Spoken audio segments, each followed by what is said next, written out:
Ah, yes, that's a lovely image to leave for posterity. Harry Dalton, flipping us off, flashing his tongue.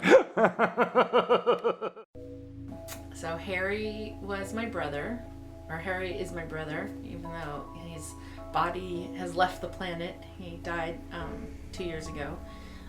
He still will always be my brother.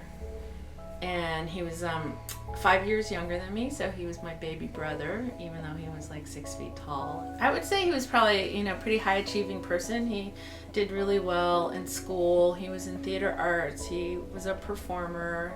He sang. He's a creative person, which means that he had, really positive, incredible qualities, and then also some, his own personal challenges and his own sort of demons or things that he had to deal with.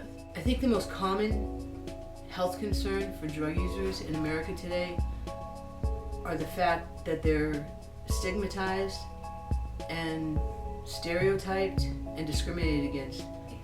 As far as I know, he started using drugs when he was probably about 12 years old. I was a little bit older. I think I was like 14. And, I think through high school and even college, it wasn't really that much of an issue for him. I don't think that it really interfered.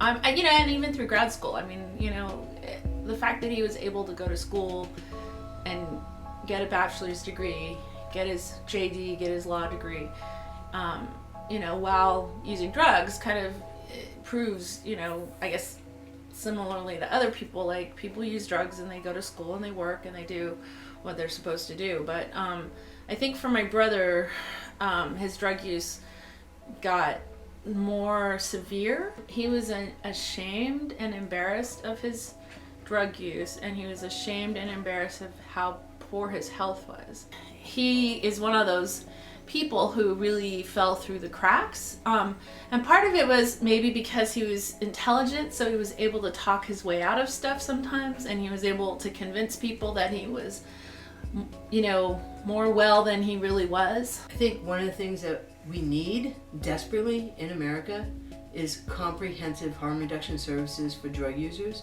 And that would be a program that goes from A to B in the same spot.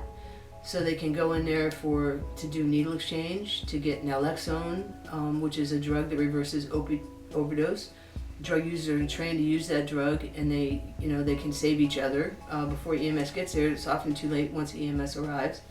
Other healthcare services, referrals to detox, shelter, food, childcare.